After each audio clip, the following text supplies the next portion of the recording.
Good evening, everybody. Welcome to Rebel Racing Network. I'm Eddie Smith, and tonight we are, of course, Apex Sim Racing E-Series Showdown presented by Apex Sim Racing Custom Gear. Going to be a good one tonight. I'm excited to get this one rolling. Las Vegas in the trucks. Going to be a fast. Somebody's going to roll the dice and try to take home some big money tonight. Going to be a good one. Really excited as always to be here in Apex E-Series. Race number 2 after last week at Daytona. Aaron Adcock takes the checkered flag. So let's go in here and let's talk to Aaron real quick. We'll bring him up in the chat and talk about maybe what his thoughts are tonight as we get ready to get this thing going. I want to get some guys in here, talk to them.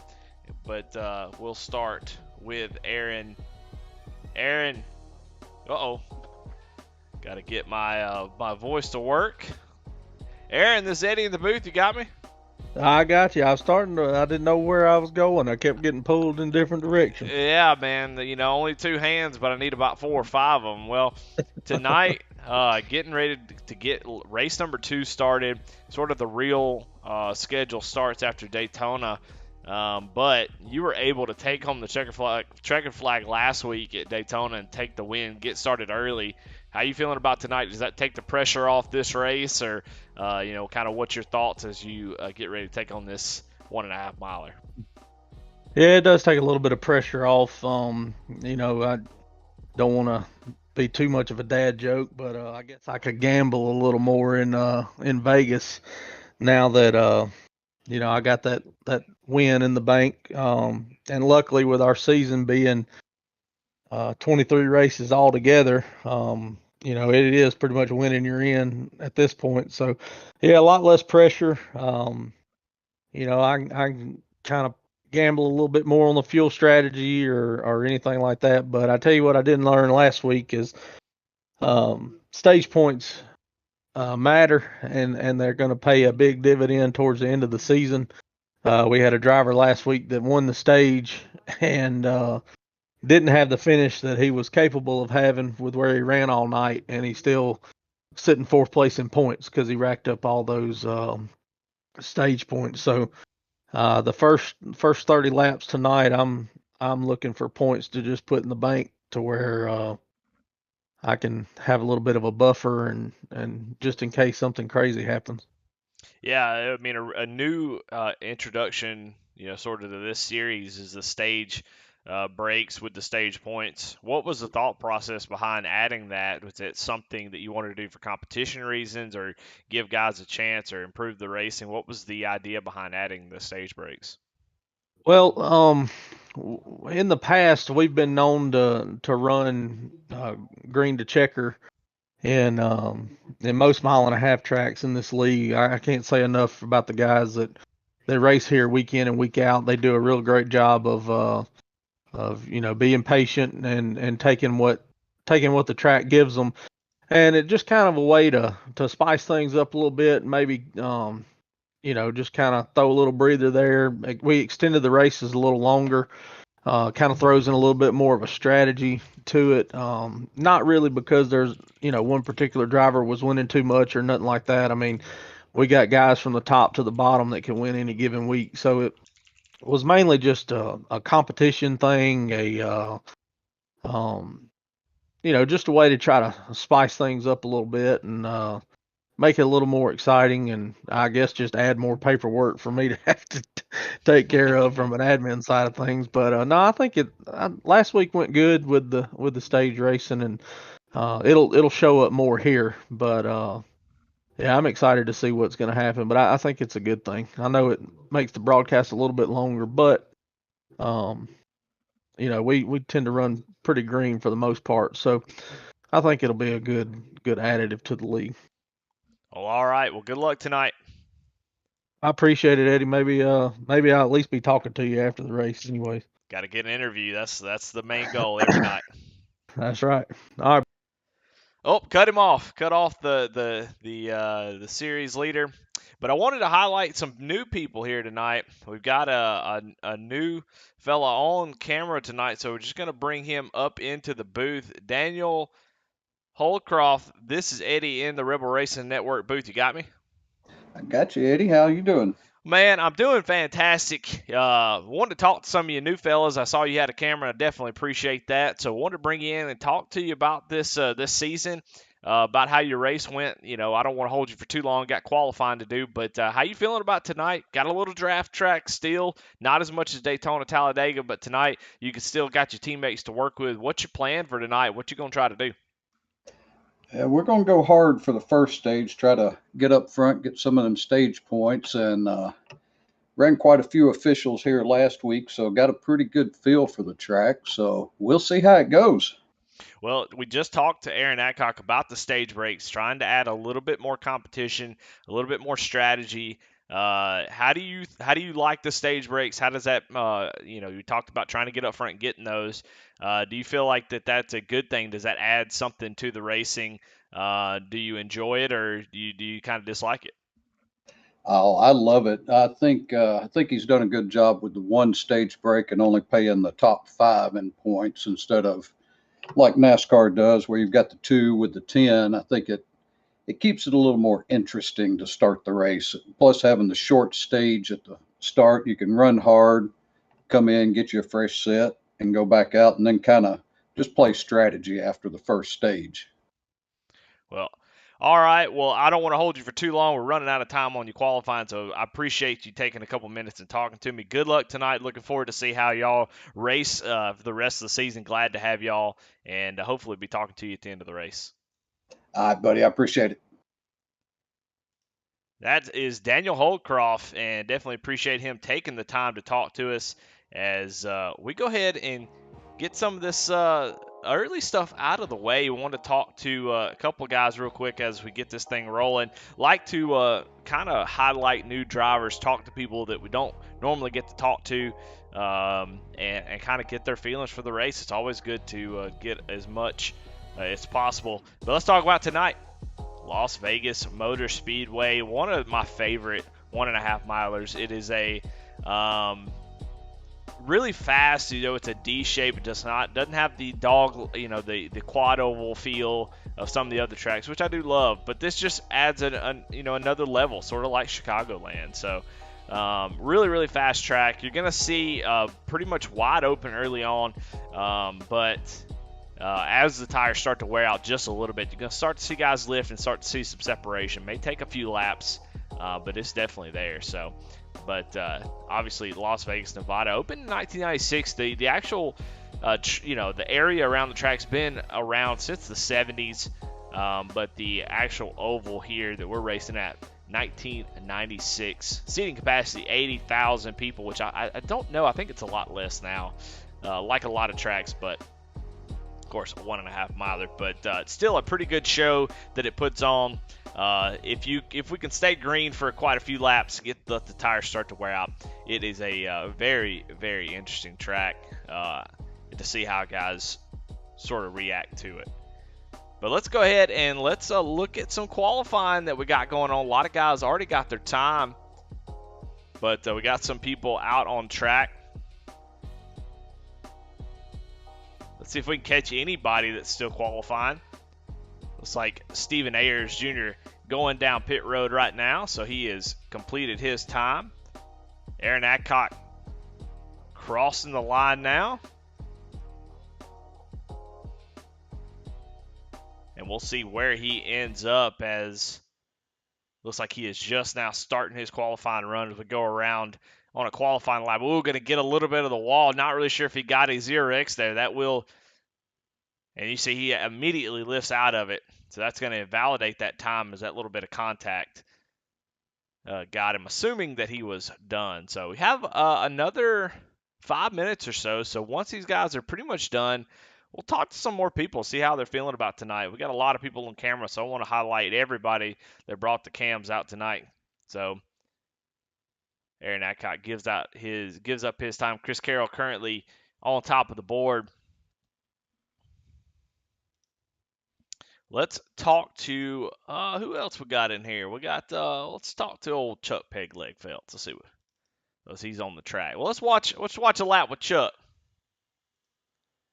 and we'll talk to him after his lap is done. That ain't Chuck. There he is.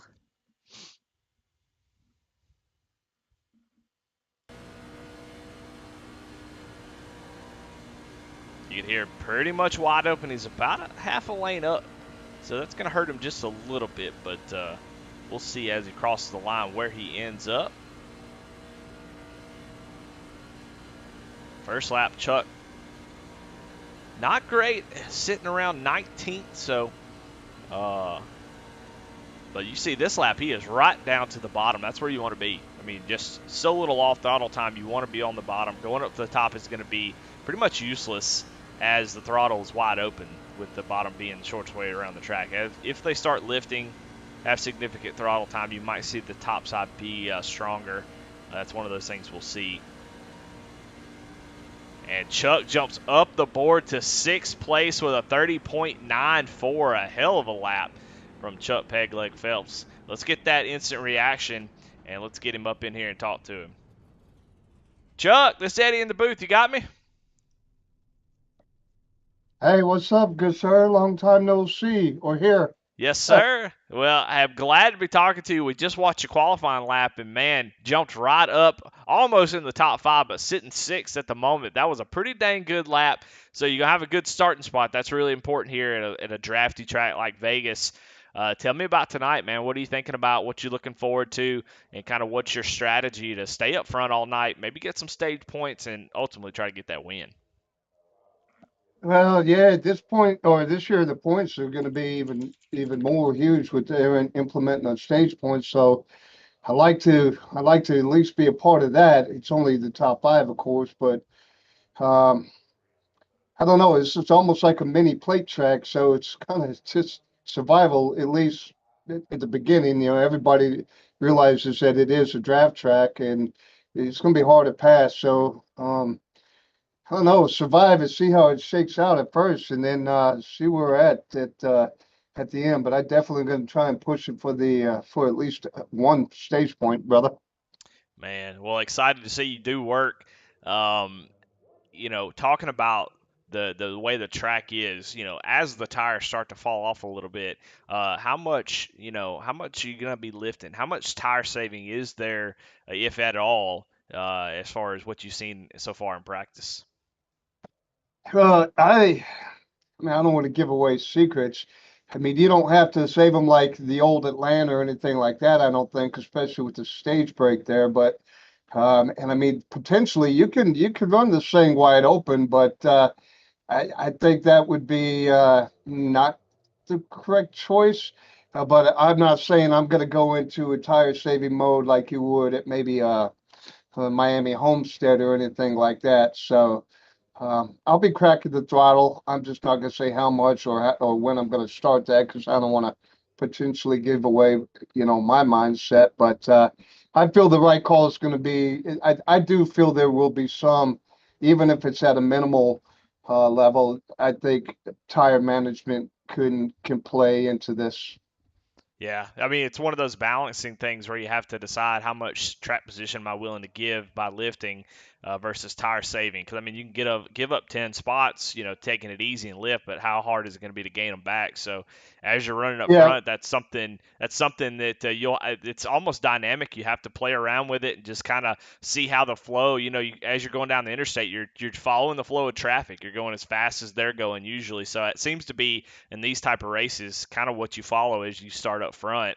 You kind of just see what the flow of the traffic is and go with it. So I think you're yeah, right you're on. right. Yeah, I was just going to agree with you. It's going to be a fine line here because it is going to be hard to pass, and if you save too much or back off too much, it's going to be hell trying to get back up to, whatever level you're trying to get to, whether it's top 20, top 5, top whatever. Um, but you don't want to burn your stuff up either. So you hit it as far as it is a balance act. well, all right. Well, good luck tonight, Chuck. Thank you for talking to me, and hopefully we'll be talking to you at the end of the race. All right, respect to you. Thanks. Chuck Pegleg Phelps feeling pretty confident. Got some secrets he didn't want to give away. I love to see that. I like to see folks with that confidence. But I'll tell you what, let's go ahead and get into the grid. Let's see where everybody went. Of course, we're going to start with the Chuck Pegleg Pole Award, of course, after talking to him. That goes to Chris Carroll. No surprise there in the number 97 with a 30.809 as we jump right into the Low Cash Motorsports starting grid and get this thing rolling. George C. Williams with a fantastic qualifying effort. Finished in second or third. I hate to say I forgot. He's second or third last week with a fantastic run. Starting outside front row. Chris McLean starting third. Chris Bedwell starting in the fourth position. Tracy Passons starting in fifth. Chuck Pegleg starting in sixth. Kyle Roberts in seventh. Eighth is Garrett Kinder. Ninth, Matt Clement. 10th, James Kunkel. 11th, Michael Nash. 12th, Alan Smith. 13th is Anthony McPherson. Josh Lokovitz, 14th. Willie Evernham. Daniel Holcroft. Mike Presley starting in 17th. Dana Shepard in 18th. 19th is Kip Easley. 20th, Aaron Adcock. Stephen Ayers Jr., Charles Stevens, Anthony Edgerton, and Ray Rogers rounds out the rest of the field. That is your Low Cash Motorsports starting grid.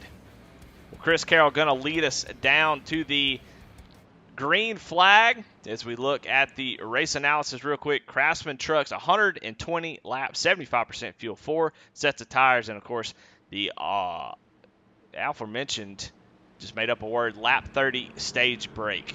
So to be on the lookout for that. That's going to be a big deal, and I think that's going to really ramp up the racing here as we get ready to go green. Chris Carroll going to lead us down here.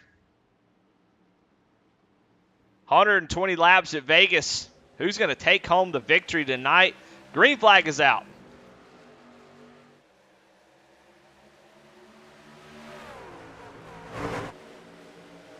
Really good start for Chris Carroll. Chris McLean there on the bottom. You'll see that bottom be so important here at the beginning, that's for sure, as we kind of spread out. See what everybody's willing to do. You see the 53 of Tracy Passes with a new dig as George Williams is going to cut down in front of him. And Tracy was there, and we got wrecking going on everywhere. Trucks all over the place. Garrett Kinder involved. I mean, there is a massive pile-up. 28 of Anthony McPherson involved in that as well. So George C. Williams goes around. And you see a lot of folks with damage. You see Aaron Adcock with a little bit of damage. Kyle Roberts is coming down pit road. You see smoke coming out of the back of that machine. Big damage to the 35 machine. Well, Kinder Farm and Ranch is going to get some screen time early as we have to go way back to try to find out what happened here. I think we saw it. We were watching it, but we'll give a closer look to it. Yeah, you see the 53 was there. We kind of caught just the end of it. But, yeah, the 53 down low, thinking maybe he has him cleared, but the 53 just there. And unfortunately for George, he's going to come down and get the brunt of it.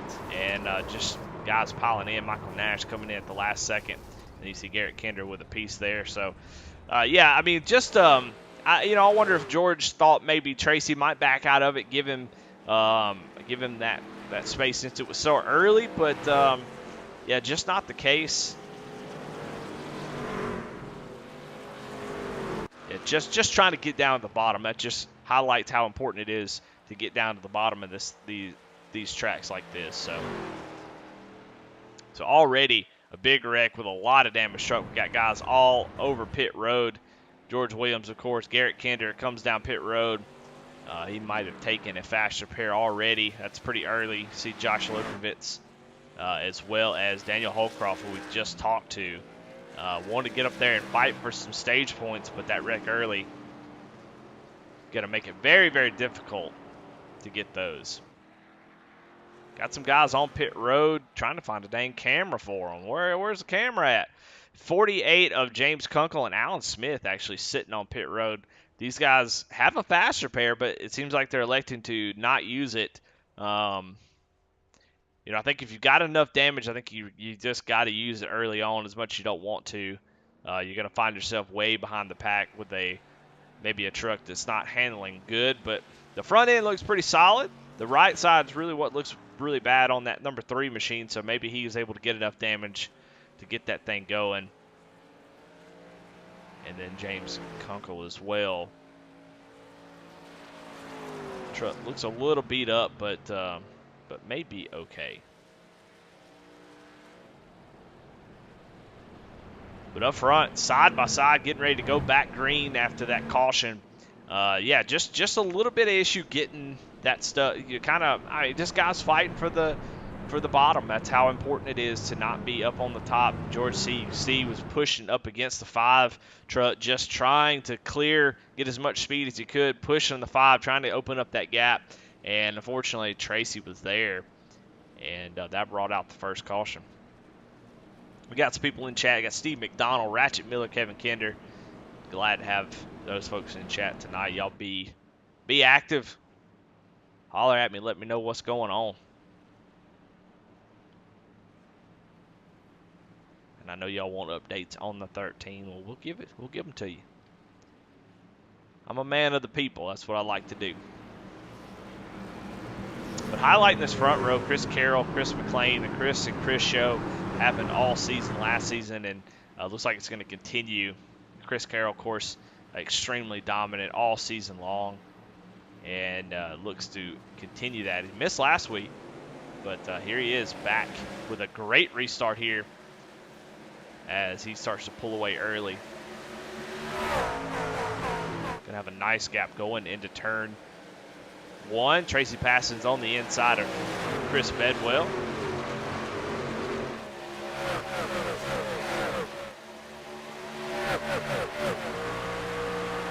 Chris Bedwell pushing the 53 down into turn 3, wide open, not lifting for sure as they try to get single file a little bit. You'll see the top group start to work together. Every once in a while you'll have a, sort of an outcast that'll come in here and try to throw a wrench in the whole deal, but you kind of want to stay single file if you can. But you see the 5 and the 53 have to check up. And while it's okay to check up and kind of take it easy, when you check up like that, 95 of Chris Bedwell has no choice but to go ahead and try to take that position. But you'll see how when you run side by side, it really draws in the rest of the field. And that is exactly what's happened. Here comes Matt Clement down. Oh, my goodness. And Tracy's in the wall. Tracy Passons gets loose there and hits the wall. We're going to stay green. But a big hit from the 53 as he gets loose and goes up and clobbers the wall. So the 53 with big damage.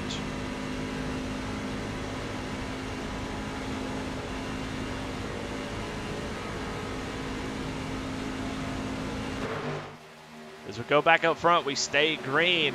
Chris Carroll still with the lead, but you see it is a draft fest up here. Just a big group of trucks. It's so difficult to make the call on what to do here, as you're gonna consistently get runs. I mean, you're gonna get them. Like Chris McLean has had plenty of runs. He could have taken that lead, but how much, how worth it is to get up there and battle side by side.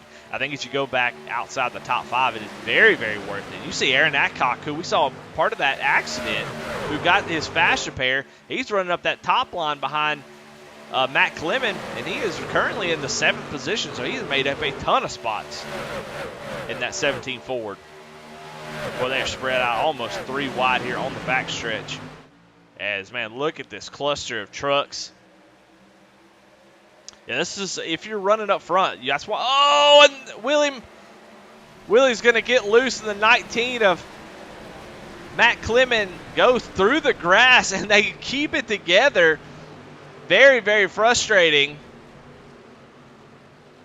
But they're able to keep it together. What an amazing save as they make contact. Let's see if we can go back and see what happened there. See Willie there on the bottom. Oh, he gets a little bit loose, gets a little bit out of apron, and kind of clips the 19, unfortunately. and they both go slide to the grass, but able to hang on to it. That was really, really impressive driving by both folks. And you see the 19 getting loose yet again. So already some drivers having some mistakes. That's the effect of being wide open, driving like they are. You'll see just the inability to have a slip up. You just kind of, the truck kind of slips just a little bit, and that's all she wrote. So as Chuck Phelps looks down to the inside of Chris McLean, Chris just trying to ride the bumper of that 97 machine, and Chuck takes the first run he got and not going to be able to clear it. Let's see if he jumps back up in front of Chris Bedwell. Not going to. So now he gets put under fire from the 95 machine. As it go down in 3 and 4, he's able to clear it. And so right now your top 5, Chris Carroll, Chris McLean, Chuck Phelps, Chris Bedwell, and Aaron Adcock.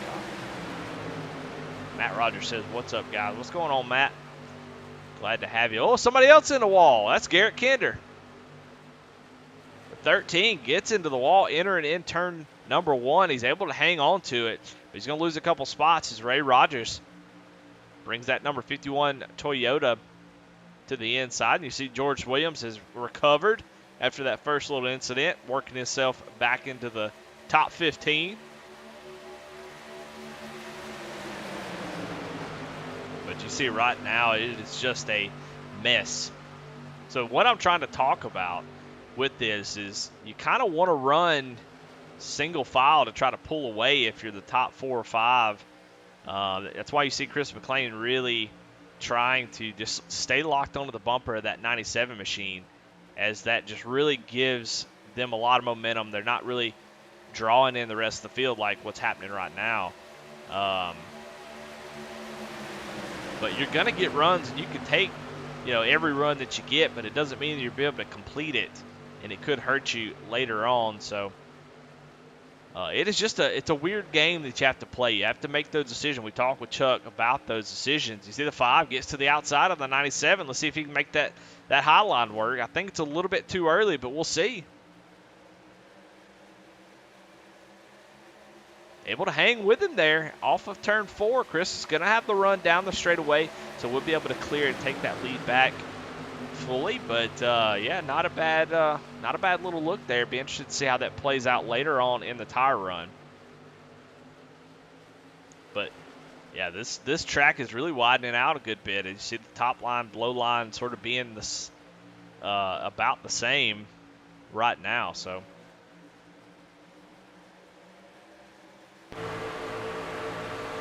at bottom line, at full throttle, very, very dominant. But as the right front starts to heat up and wear a little bit, you have to lift more and more on the bottom. If you got somebody on your outside, it makes it very, very difficult to keep that throttle matted. You're going to start to see guys push up off the corner. You see the 95 able to stay in it, keep the RPMs up, able to go to the outside of Chuck and take over the 3rd position, as Chuck now under fire from Aaron Adcock, who is on a tear.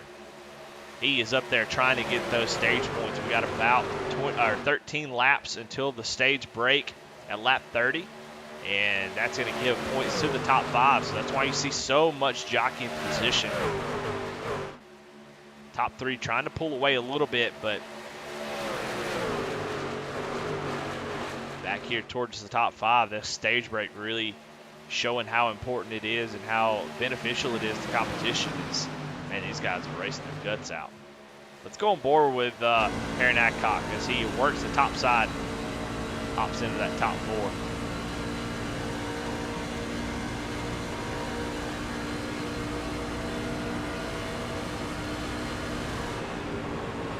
You hear him lifted just a slight bit into turn 1, just a small lift right back on the gas as soon as possible. The truck's able to generate really, really good runs once the momentum is up to snuff, and he's going to run sort of a high line in 3 and 4. That will burn your tires up over time, but if you're trying to make some passes, it is a good place to be, as Aaron has definitely shown that off quite a bit. Let's talk about some other movers. Kip Easley in that number 8 machine. Bet MGM, that's a good paint scheme to have this week at Vegas. He has moved up 13 spots. Right behind him, Dana Shepard in that 43 truck. God dog, that 43 truck looks good. Man, that's what I'm talking about. I love giving out these awards a little bit early, but man, we don't have a best paint of the night. Well, if we did, it would go to that 43 machine. That is a good-looking ride. Let's see if we can get a closer cam. I'm sure we can. Oh, yeah, look at that.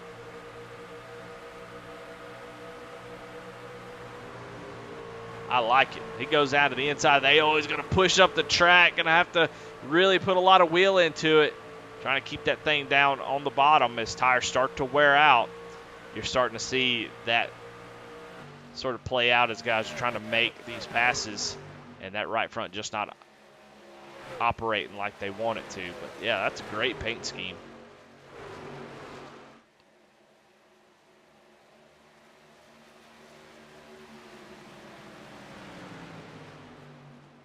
Right behind them, Charles Stevens Jr. in that 88 machine. I don't know, that might be the paint of the night right there. Rebel Racing, caution is out. Caution is out for George Williams again. See the front end of that truck kind of mashed in. So the number 40 having a tough night already. Let's go and see what happened. Kinder Farm and Ranch Wreckage Rewind is behind. Oh, he does it again. Oh, my goodness, right in front of Garrett Kinder. Yeah, George having a tough night. Spotter is definitely fired, as that's a couple times he's cleared himself over in front of some drivers. Just trying to get up into that top line. You see Garrett Kinder already there. Yeah, may have just not have known he was there. I'm not real sure, but man, just a tough night for that 40 machine. Chris Carroll still leads as they are trying to decide what they're going to do as far as pitting, and they decide to come on back out. Only got 4 sets of tires. It'd be pretty silly, I think, to come down pit road right now, so I think a lot of fakes, unless you have some damage like Garrett Kinder. If you're towards the back, not a bad idea to come on down pit road. Maybe try to save as much tire as you possibly can here on this green flag little sprint to the stage break, and then cycle back up to the front. So we're seeing some guys do that. I wonder if Garrett Kinder, which we can definitely see from this paint. Oh, my goodness. Just ridiculous. Garrett Kinder there, he's on pit road trying to get some damage fixed. But you got James Kunkel, George C. Williams, Willie Evernham, Mike Presley, and Anthony McPherson all on pit road. So who knows? They might be trying that strategy. See if they can take that set of tires now and get themselves out front for the stage break. That's what I would do if I was at the back. Just come down, take my 4 tires, and just kind of drive around half throttle, just not putting a whole lot of wheel into it. And that way, maybe I'll be able to save a little bit of tire and gain some track position. But so far, just a few drivers taking advantage of it. Most of them seem to be trying to get some damage fixed, though.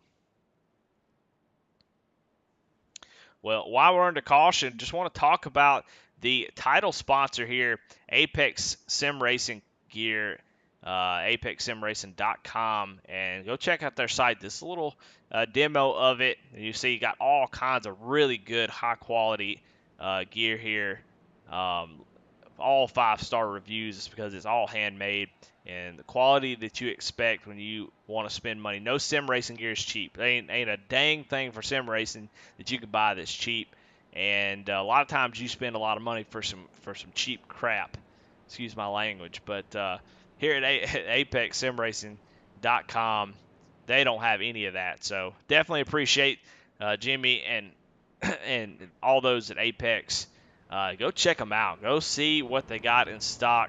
I promise you won't be disappointed. They give out a button box to the champion here each season, and they're always thrilled to get it. It's a very, very cool addition to your sim rig.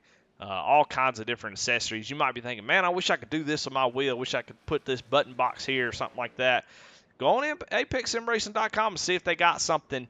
They might have something there that will tickle your fancy.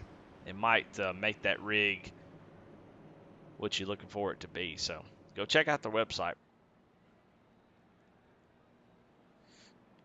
Well, should get the one to go here, so we're going to have like a 3-lap little shootout here to the stage break. I think it's going to be very, very exciting. The way these guys have been racing, I kind of wish there were more stage breaks, honestly.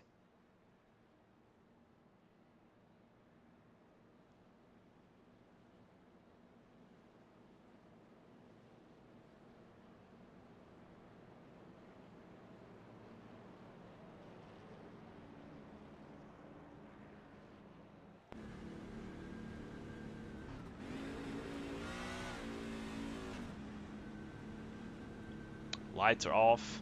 On the pace car, we're going to get ready to go green here. We'll be taking the green on lap 27, so that's 3 laps. So sort of a green-white checkered to the stage break.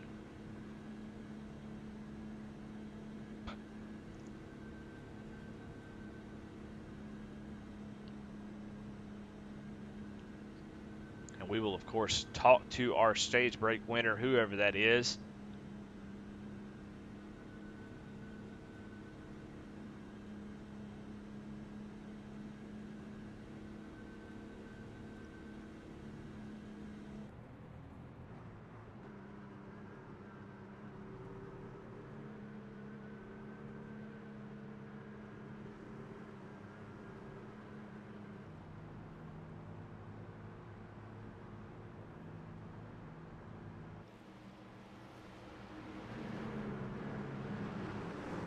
Chris Carroll electing to take the top line here on this restart.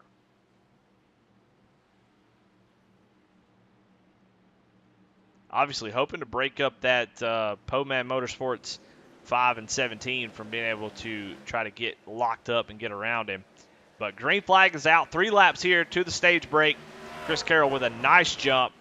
And Chris Bedwell pushing Chris McLean down into turn 1.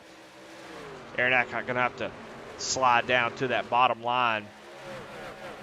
Who's going to make a move here? You see Chris Bedwell looking to the outside, not quite able to get there. Doesn't have the run that he needs.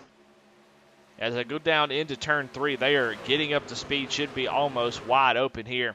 So who is going to make a move? Chris McLean's going to have to make that call pretty early as these guys start to catch up with that draft.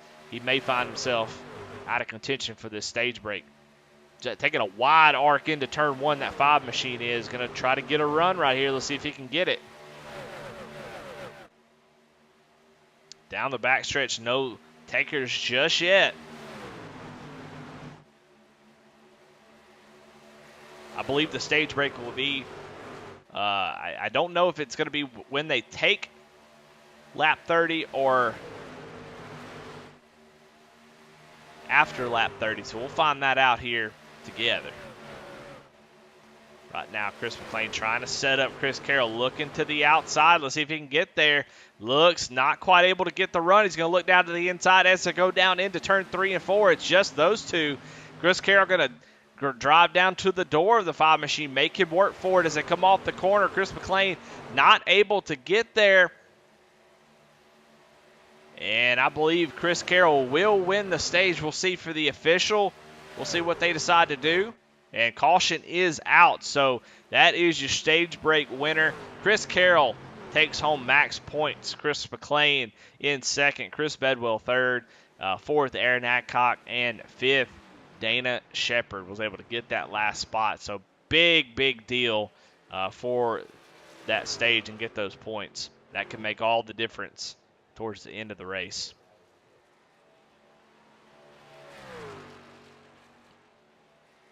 We'll let these guys get caught up, and we'll definitely see some pit stops, so we'll talk through those.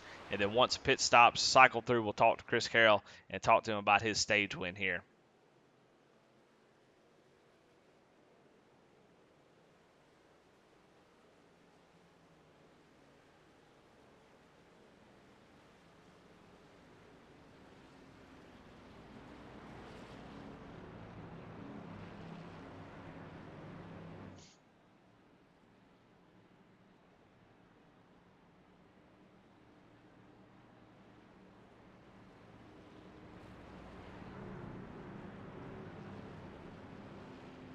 All right, pit road is open. We'll see if any of those guys that stayed out or pitted that last caution will stay out here and take advantage of that. But pretty much everybody who didn't will be coming down pit road here on this stage break. 4 sets of tires.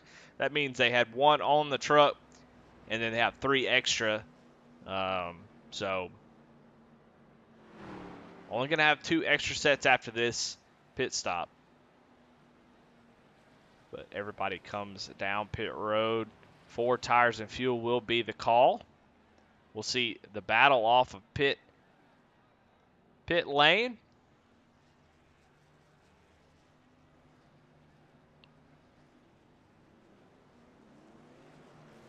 And very, very close battle, but Chris Carroll is going to maintain the lead. Bedwell and Aaron going to take 3rd and 4th with Dana Shepard. So it looks like everybody comes out at right where they went in. But the lead's going to cycle around to James Kunkel, who kind of does that strategy I was talking about. So did Anthony McPherson in the 28, playing a little track position game. They pitted under that caution. Now, how much of the tires do they use up? I would imagine enough that it's going to make some sort of difference, but they may settle in, once everybody else's new kind of wears off after 2 or 3 laps. You may see them settle in, but we don't know. We don't know track position tires. Chris Carroll's been pretty killer out front, so maybe clean air could be all the difference for some of these guys, so we're going to see. But let's talk to our stage winner real quick before we go back green and talk to Chris Carroll. Let's bring him into the Rebel Racing Network booth. Chris, this is Eddie in the booth. You got me? I got you, Eddie Smith. Well, man, good talking to you. Missed you last week. It's been a long time since we talked to you, but we spent a lot of time getting to know each other last season as you had a ton of wins. And tonight looking to keep that trend going. Take it up here, fellas. Sorry, Eddie. Sorry. I'm not in the lead, never mind. Doing the right thing, communicating. Yeah, Chris Carroll, the stage winner here tonight, took that stage. Seemed like you had pretty good control of the race. Talk about this first little bit and trying to fend off the number 5 machine there at the end. Yeah, we were testing each other out there, trying to figure out where each other was better than the other one. But I think it's going to be fun tonight. You can't really get away from anybody with that draft. The truck kind of pushes, and we were kind of playing a game of searching around and seeing what worked on both sides there. So I'm not sure what McLean learned and what Bedwell learned, but we're trying to figure that out for the end, Eddie. Well, congratulations on that stage win. That's going to be a big deal at points-wise. So good luck the rest of the race, and we'll surely be talking to you at the end of this thing. Appreciate it, man. Hopefully we'll. There you have it, Chris Carroll, your stage 1 winner. But going to be restarting in 3rd place as James Kunkel going to have that lead. Lights go out on the pace car.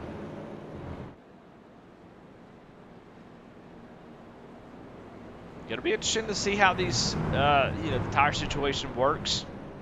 Obviously, the speed is in that 2nd and 3rd row, as they definitely qualified a good bit better. But we'll see. We'll see. Usually in these situations, if you've been running up front, you've been running around the same cast of characters all race long, 30 laps, you see somebody that's brand new, I think it's, some folks think of it as sort of disrespect, but it's just one of those things where you see them, you say, I hadn't seen you all race, so I'm going to go ahead and I'm going to pass you immediately. So you won't see a whole lot of patience for these guys, lifting and letting them go. There's going to be a fight to try to get around these two. It's one of those things where you have to earn it. You got to earn it if you're going to be up front. You're going to make these strategy calls. You got to earn the respect of the guys up front. And I would imagine Anthony McPherson, James Kunkel can get that done. But we'll see. We'll see what the tire difference is going to be the big thing. They last pitted on lap 23, went green with about 3 laps to go. So really only 2 or 3 laps on these tires full speed. So we'll see what they're able to do. Maybe James Kunkel can get out front early, get a nice lead, and try to hang on to this thing. Kind of accordions the field just a little bit. Got some guys getting loose as that was a kind of a rough restart there, but able to get it going. And Chris Carroll already looking down to the inside of the 48 machine as they're almost 4 wide as Anthony McPherson way up top there, 3 wide with the 2 drivers who started on the front row already a couple rows back, as it did not take long for those new tires to really eat them alive. And there they are. But Chris Bedwell right now able to take the lead, though, so the 95 machine out front. We still got a long way to go, but look how these guys are racing, man. This is crazy. So it looks like the tire difference is pretty big outside of just the normal speed difference. So those two kind of get hooked up on the outside of the top. Just letting these guys go. Obviously, getting a little sketchy being 3 wide, especially early on cold tires. We've already seen cold tires bite some guys, get loose. So they're doing the right thing, just trying to settle in here as we get a couple laps on these tires. But out front, man, it is going to be a barn burner. It's going to be hard to look away from the front. No guys don't like for people to show the front all night long, but unfortunately, is Chris McLean going to get a little scrape of that wall? Unfortunately, the front is where the money gets paid, and so that's what we got to watch. We got to see these battles for the lead, and that's going to pick up, I think. Chris Carroll being in 3rd place, I think he wants to get back out front. Aaron Adcock wants to get up there and lead some laps. So we'll see what these guys decide to do. They decide to kind of run in a line, try to pull away from the field a little bit. I think that can be advantageous, for trying to gamble here at Vegas. You're dealing with probability. If I can race with just 5 trucks, that gives me a whole better shot of winning than racing against 20. So, but Chris McLean having none of it. He said, he's going to get the apron.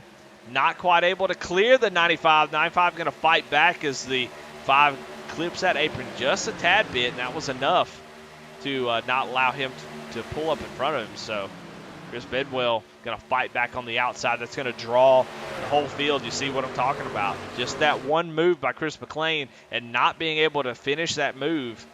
He actually doesn't complete the pass, but also finds himself now under fire from the rest of these guys. The 51 of Ray Page now gets to the back bumper of Dana Shepard.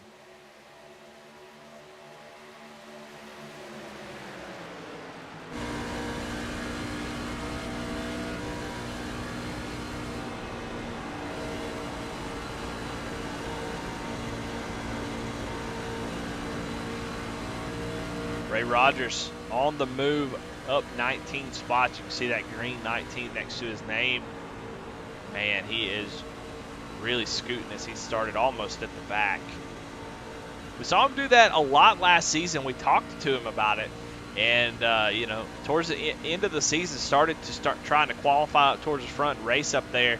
But for the most of the season, he started out back, would constantly drive through the field. He was a multi-time Hard Charger award winner.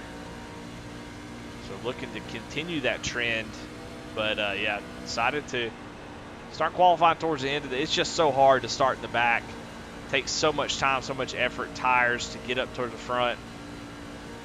But tonight he has done a great job inside the top 5 and trying to run down these front runners.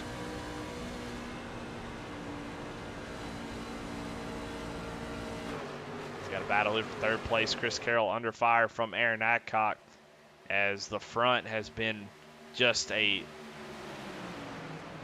fantastic race so far. Not boring at all, as these folks have been swapping positions.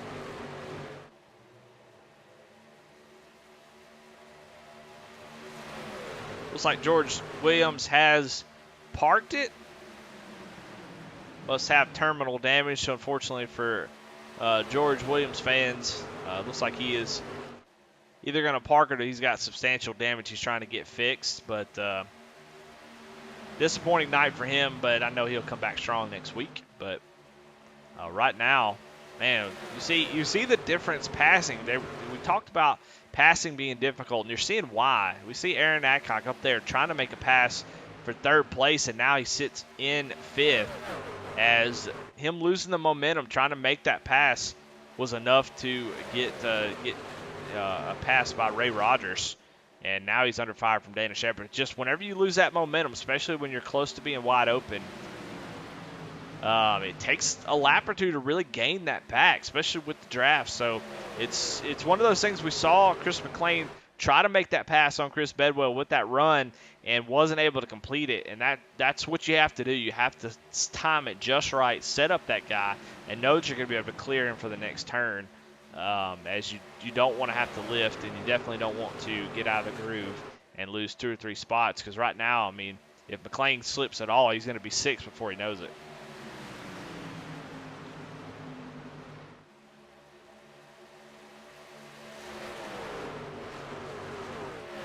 Back here, Garrett Kinder. Been involved in a lot of accidents. Tracy Passons, we saw him get up, get loose, and get into the wall. Been involved in some accidents as well. 13 seems to be probably hurt just a little bit. As we see, Daniel Holdcroft up top gets kind of pushed out of the groove.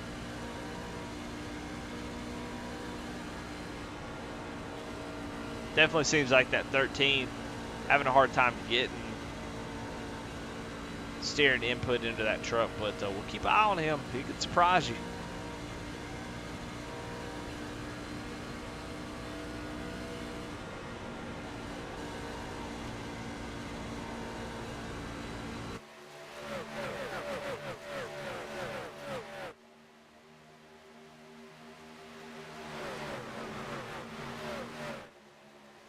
Chris Carroll on the move, looks down to the inside of Chris McLean, going to try to take over the second spot.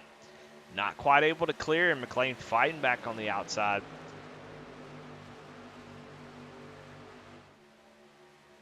Guys are really fighting hard for these positions. They're so tough to get. And track position is so important that you cannot let a guy pass you. So that's why you see guys fighting so hard. You think, well, just kind of take it easy and be there at the end, but it's not that simple. You have to maintain that track position, especially once tires start to wear out. It's going to be even more difficult to make passes. So you have to get it done when you can, and you have to fight for every spot that you get. But this battle between 2nd through 5th is just wild. Is now Aaron looking to try to make, oh, the 8's going to get into the wall. Woo, Kip Easley, very scary moment there. He's going to get into the wall. That's going to be substantial damage, I would guess. The truck very, very picky with the damage model. And you see he's already kind of struggling off that corner. That right front's got a good amount of damage. He pancaked it pretty hard. We'll go on board and see. Yeah, you can definitely see he's having to lift a little bit more than he'd like to. We'll see if that damage will be keep an eye on him too, but that was a pretty good hit. That's usually not a good thing to do here at a track, especially one that you stay pretty much wide open. He's losing a spot now to Chuck Phelps. Just a big old pancake. A big old pancake sounds pretty good, not gonna lie.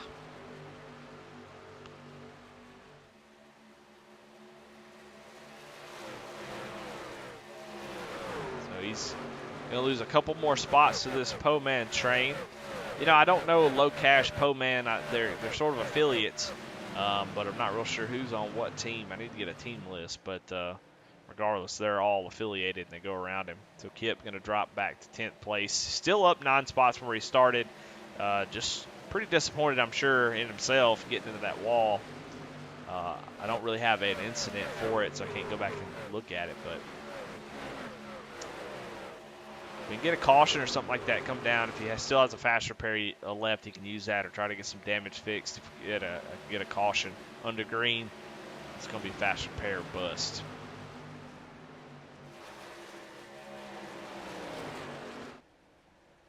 Up front, Chris Carroll was able to get around that 5 machine. Chris McLean starting to fade just a little bit.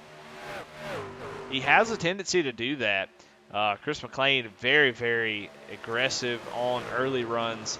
I mean, one of the fastest trucks in the field, no doubt. But he will definitely, I will say, he's not willing to give at all. And sometimes that can kind of bite you as you fight so hard that you kind of lose some of your tire that you have just trying to fight so hard. Sometimes it's better just to give up those spots and get back in line and just save that right front. But Chris, a multi-time winner, so don't take my word for it. Chris knows how to get it done, but it looks like it's starting to bite him a little bit here as he's still fighting here with Ray Rogers to maintain that third position. It looks like Ray going to be able to clear him here, I think. We'll see. He does have him cleared. See if he slides up in front of him. And he does. So Ray Rogers takes over the third place position, up 21 spots from where he started. Up front, though, Chris Carroll reeling in that 95 machine. Carroll showing his strength early already this season. Missed Daytona, had to miss, but making up for it, stage points, and now he's trying to run down the leader, Chris Bedwell.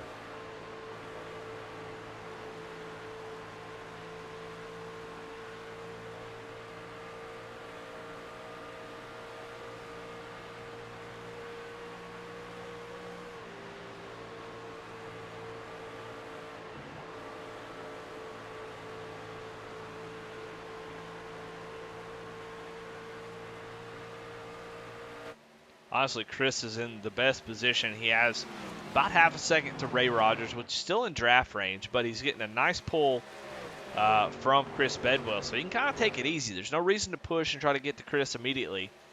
Just try to keep that draft, and if you can, somehow break the draft from Ray Rogers, which would be pretty tough to do.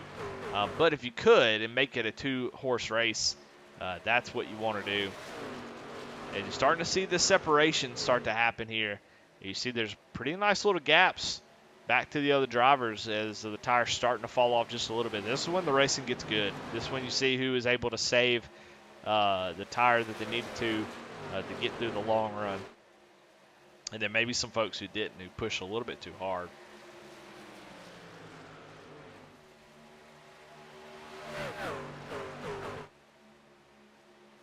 Ray Rogers currently the fastest truck on track, which makes sense. Chris Carroll getting a nice tow from the 95, and then he's also getting one from Chris.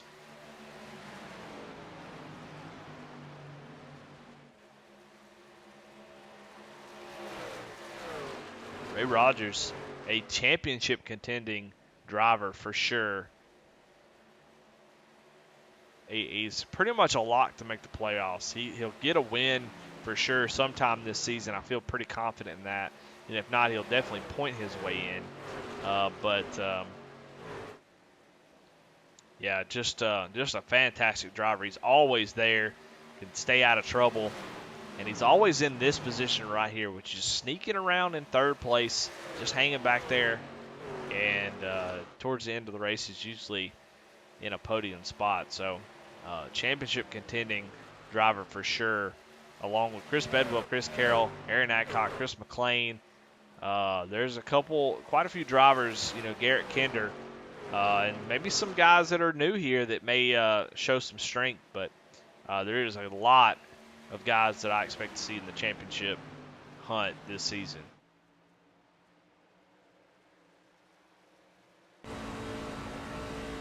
Chris Carroll, though, all over the back bumper of Chris Bedwell, just trying to push this gap out further.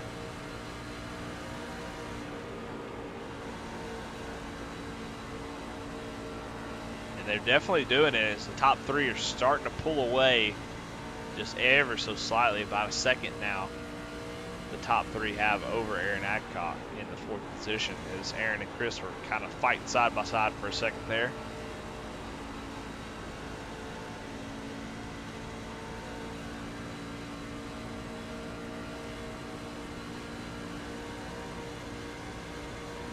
Oh, it looks like we got some guys coming down pit road. Kyle Roberts, Charles Stevens Jr., Josh Lokovitz, Michael Nash, and Garrett Kinder and Willie Evernham coming down pit road to make a green flag pit stops. We'd love to see those here in Apex, and we get them almost every race throughout the season. So green flag pit stops already starting as guys are going to try to leapfrog some fellas. Get out there with those fresh tires. We'll see what the difference is. I mean, of course, the best lap has been a 30.78 by Aaron Adcock, and his last lap was a 32.6. So you see the difference in new tires versus old tires.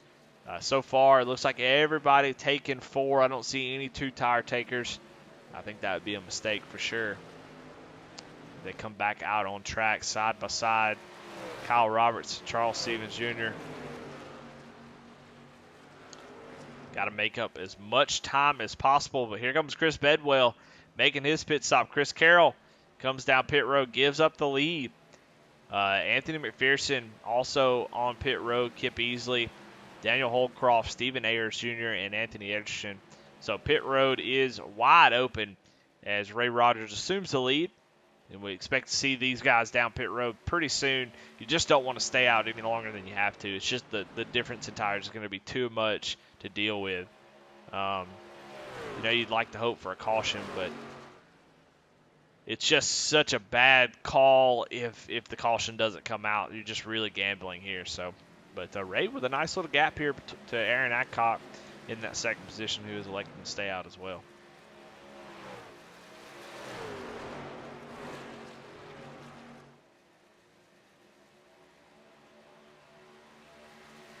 More takers on pit road. Matt Clem and Alan Smith and Mike Presley in that 44 Tennessee Vols Chevrolet going to come down and make their pit stop.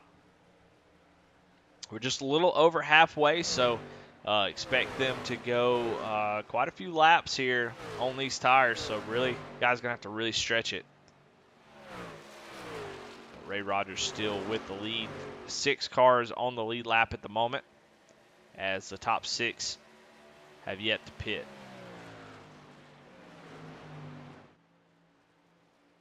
So what are you doing if you're Aaron Adcock, Chris McLean, Dana Shepard, and Chuck Felch? You're going to stay out any longer. You really just want to work together to try to run down Ray Rogers as much as possible. And at this point, you want to go all the way to the end of the fuel run. It's too late if you're planning on pitting and not running out of fuel. It's too late. You can't do it anymore. You have to stay out as long as possible here on the fuel tank. Because at this point, the amount of time that you're losing for these guys on new tires is just astronomical. It would just make no sense to not run it completely dry. So I would imagine that's what they're doing. 17, though, coming down pit road, right? Woo! Lord have mercy. Chris McLean, very impressive entry. Is he able to make the pass on the 17 on entry there as they come down and make their pit stops? Ray Rogers still out on the track along with Dana Shepard, who's about a little under 2 seconds behind him. These guys able to really stretch that fuel tank. But here comes Ray Rogers. Boy, he is coming in hot. Is he going to make it? He does. He gets down to pit speed, so that gives the lead over to Dana Shepard, who stays out another lap.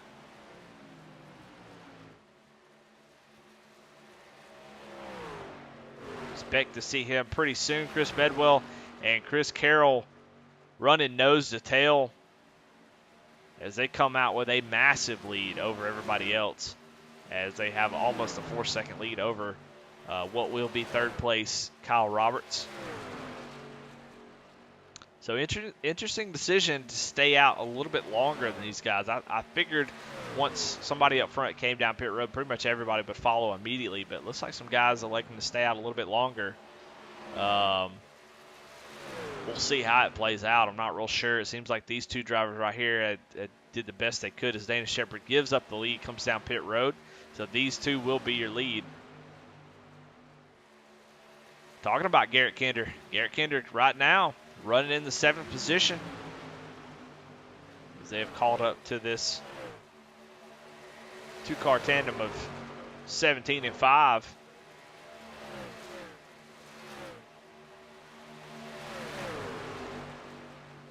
Ratchet Miller says Garrett Kinder ain't got no quit in him for sure. That's right. And look up here, Michael Nash. We saw him just clobbered on that first wreck, and he has made his way back up into the top 10. So really, really good race so far for Michael Nash, as he is still moving forward. That's what you want to be doing. Garrett Kinder pitted on lap 61, so you see the tire difference already from Aaron Adcock, Chris McLean. They are definitely moving. They're going to be running a whole lot faster than pretty much anybody else on the track. But they are now almost 8 seconds behind Chris Carroll and Chris Bedwell. So let's see if they can make that time up with the difference in tires. We'll see if that difference really lasts later, deep into the run.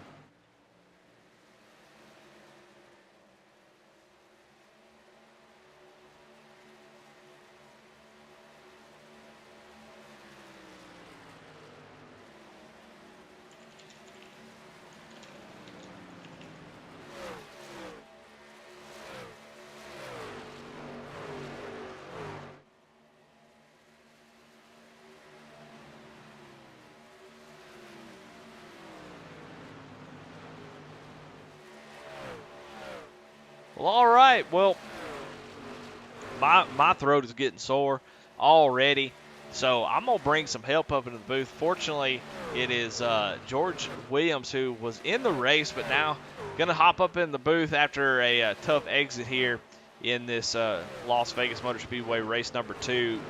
George, a tough exit there as you are out of the car. Terminal damage. Tough race tonight, huh? Yeah, it's all self-inflicted. I'm glad to join you, but it's definitely a tough way to mess up other people's races. I'm just thankful for the league, and I'd love to hop up here and call a little action with you if you don't mind, Eddie. Man, let's get it done. Well, right now we're watching some pit strategy, and talk a little bit about on track what you were dealing with, because early in the race, especially getting ready for that that stage break, there's a lot of guys really pushing as hard as they can, knowing that the tire past lap 30 wasn't going to matter. But now we're starting to see some separation as we get in some long runs here. Tell me, how much does the truck change, through a run that that makes a difference like what we're seeing here? Yeah, I mean, realistically, if you're in the draft and you're pushing hard, you've got about 16 laps of full pedal, and then you've got to lift a little bit. The big key is just trying not to overdrive that right front. You can be pedal down and drive it well and be 90% right front at the end of a run. You can be pedal down and drive it not well and be 68 right front. So it's just a matter of not oversteering that truck. And I was having some luck after that first fast repair. I came back out and was there with Garrett Kinder. We were driving back up to 12th, and we had saved a little bit early, and we're getting a little faster after about 16, 17 laps. But, that's the key. It's what you do in those first, really, lap 8 to 18 affects what you can do from lap 18 to 35 on the fuel run. Yeah, absolutely. Well, as we're watching this two-car battle here, now I feel like Chris Carroll could probably get around him, but these guys are pretty similar in speed. I think Chris Carroll just a little bit better overall in most tracks, but I think Chris Carroll sort of doing a strategy that I think is a pretty good one, which is just kind of hang out right behind, save your stuff. Second place, where you're right behind the leader, is probably the best place to be at a place like this. But George, you can't wait too late. That's one thing about it. They still have another pit stop or two they're going to have to do. But, it's going to be tough if he waits too long and those tires get a little worn. He's not going to be able to make that pass. So, it's an interesting call to try to, just kind of keep pushing their gap out. They're almost 6 seconds over Kyle Roberts. But I think he's just hanging back there, just taking it easy, keeping his tires cool, and being there towards the end of this run. Yeah, I think Chris Bedwell might be one of the smartest guys in the league, because this offseason he put all his chips on the table for a little Vegas talk here and went after Chris Carroll as a free agent to see if he could get him on Checked Out Racing, and Chris Carroll came aboard. So, these two guys up front, the two of the three Chris's here in the league, they're teammates now, and Bedwell just wanted that wealth of knowledge from Carroll on some of the things that he was doing to outdrive him in the league last year. And to Chris Carroll's credit, he's shared a lot of that stuff with the team. So I think these two guys right now are just working together to stay fast and stay clean. I think that's all they care about at this point. A lot like the Po' Boy guys, I don't think at this point will be pushing each other too much to pass and run side by side. They just want to make good, clean laps so they're there at the end. Yeah, absolutely. Well, I think that is an actually really good pickup for Checked Out Racing. And but as we say that, here goes Chris Carroll down to the inside of Chris Bedwell, gonna take over that lead. Bedwell gonna fight back though on the outside. So yeah, interesting to see this. I mean, they're out by almost 6.5 seconds, so they can really do whatever the heck they want to do. But it looks like now Bedwell going to run a little bit high in 3 and 4 and give that lead up to Chris Carroll. So move Chris Carroll back up to the front as he takes over the top spot. Yeah, I don't have any insider information. I haven't been since I parked it. I haven't been in the team channel. My assumption there is, you don't want one of the two trucks out front the whole time because obviously that's a lot more fuel being used by that lead truck. So take turns being able to save a little bit of fuel in that draft is my assumption there. Yeah, and teammates only go so far, though. That's one thing that I have always known, and you're starting to see maybe the reason why it happened. Chris Carroll all over the back bumper of Chris Bedwell for a long time, and now has got a pretty nice little gap already, almost 4/10. So definitely seems like Carroll just a little bit better here on this longer run. But yeah, the teamwork only goes so far. There are still little games that get played within teams. Teams are really great to overall, work together, benefit, sort of a symbiotic relationship.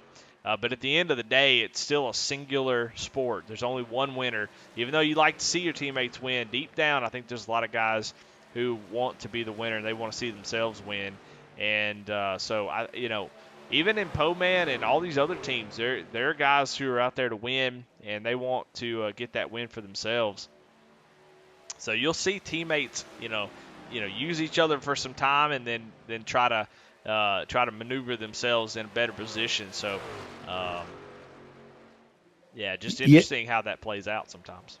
Absolutely, and I noticed there the splits. It seems like, Carroll's about a tenth faster than Bedwell these last couple laps, but more interesting than that, Chris McLean almost 2/10 faster than even Chris Carroll on the track and moving quick. And Aaron Adcock the same way, about 2/10 faster this last lap. So those Po-Man guys are headed to the front.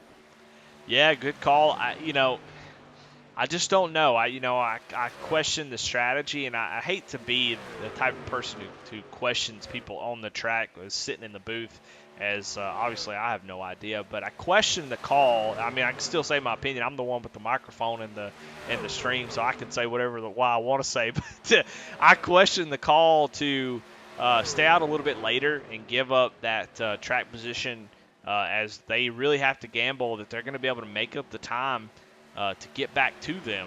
And I worry that as the tires start to wear and we get to the point where the tire fall off really starts to take hold, that I just don't know if they'll be able to make up that time. Already pretty close to being even to these guys, and they're still about 6 seconds back. I think they're going to run out of steam, unfortunately, so I'm just interested to see if they're able to really do anything with it. Well, and the other interesting thing is you never know. They may plan to short pit a little bit this next one because we're already in the pit window to the finish. So, they may have decided that they were going to come out and hammer down and then come back out again quicker. You never know the strategy. That's what's so interesting about oval racing, especially when you got good clean drivers like this league has, and you get good long clean runs with green flags. Tire strategy, fuel strategy, it all comes into play, and it's so awesome to see some of these great drivers out here be able to use that to their benefit. Yeah, that's a good point. I like what you said there, which is, green flag racing really gives more control to the driver and maybe even the team of decisions that you make as far as pit strategy. It gives you more options. If your track position is not where you want it to be, it gives you options to make up time there. So I really liked what you said there. I think that's a really good point. Yeah, they definitely could short pit here and then try to hold them off at the end. Yeah, I mean, if you got yellow flags that come out constantly over and over again, it makes it very, very difficult to really do anything other than what everybody else does. So you're kind of stuck in that mode. But you're absolutely right. Green flag racing really gives you that opportunity to try something, maybe throw a Hail Mary and see if it sticks, Yeah, absolutely. I'm kind of keeping an eye on the times. It looks like Ray Rogers' fastest truck on the track right now, which is no surprise. He went in. I think he was the last truck in, or second to last truck in, and he's always got a great long run strategy. Ray Rogers, always from the back, always got the best tires at the end. I don't know how he does it, even when he's on the same pit strategy. He's always got the best tires at the end. Um, every league I've raced with him in, it's that way.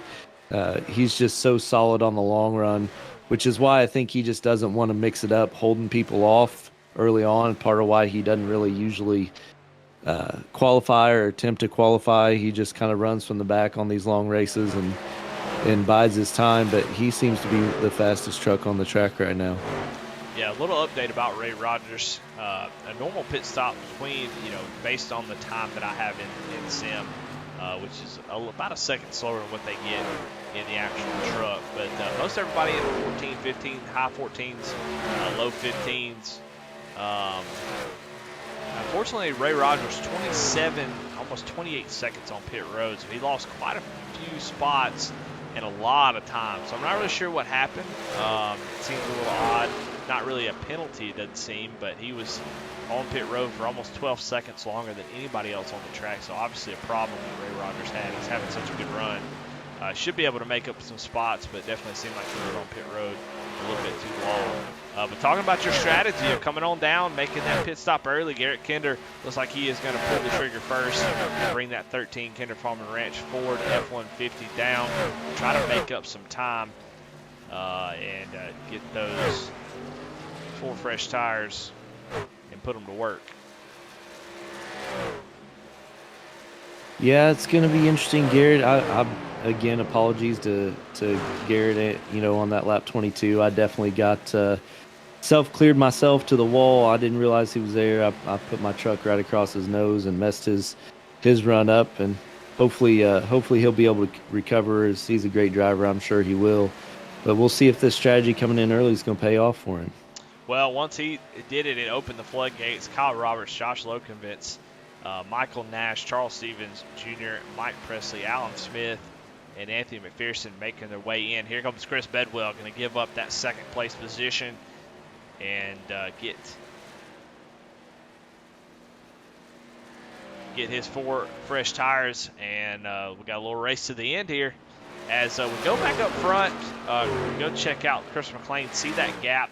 Unfortunately, like I said, the gap, and now still 7 seconds as Chris Carroll able to extend that lead a little bit more. And Chris Carroll going to come down to pit road, very, very close to speed there. Hopefully he doesn't get dinged there. That was very, very close. You saw him sliding all 4 tires just back and forth. But Chris Carroll comes down pit road. I would be, I don't know. I'm a little nervous for Chris McLean, Aaron Adcock. I think if it stays green, they may be in trouble.